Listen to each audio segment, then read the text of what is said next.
This next slide shows, we have space standards in OUS that we use, and I have to tell you, we probably need to update them, but right now our space standards will say that we have capacity for about 75,000 students.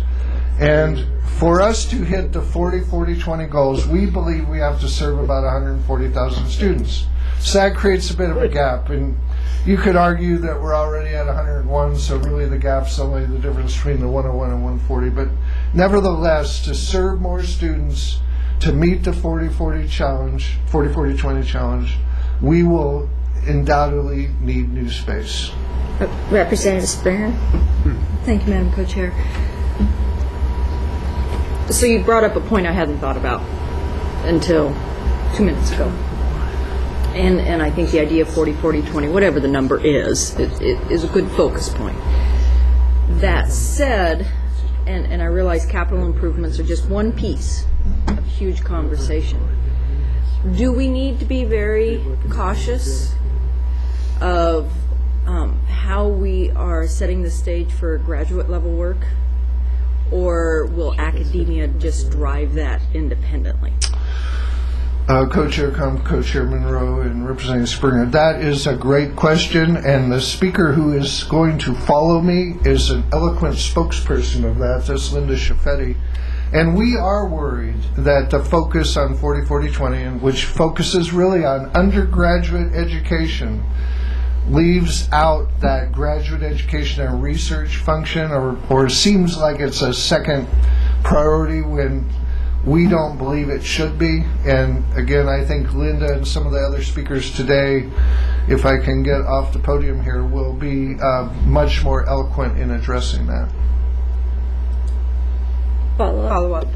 And I think I'll probably just leave it here, Jay, because I'm interested to hear some other comments on this. I just, by the very nature of research, academia, universities, how they operate, I can't believe that's going to be forgotten. But I am just concerned if that is enough push-pull to create a balance.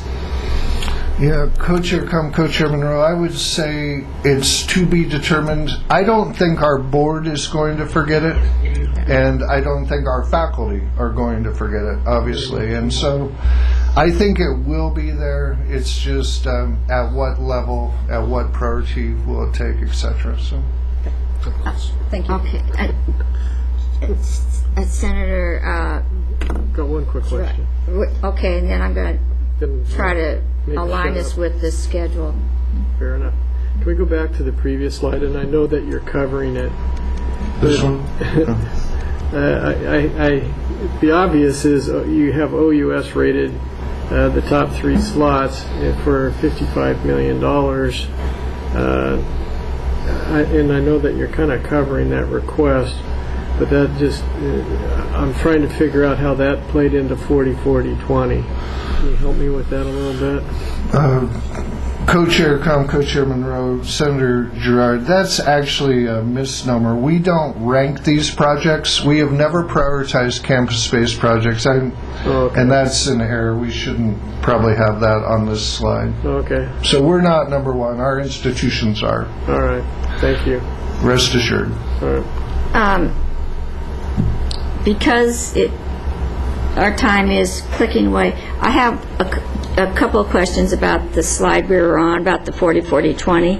Okay. And I do not want a response today because we'd like to make sure that we get the folks that are sitting here waiting for their turn.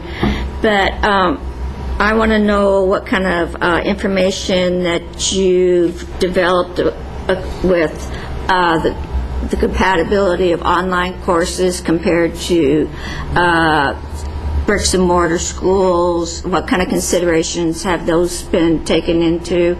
And the other thing is, I've always personally thought for us to get to 40-40-20, we're going to have some partnerships with our private universities, and whether those discussions have happened, particularly on the space and construction needs.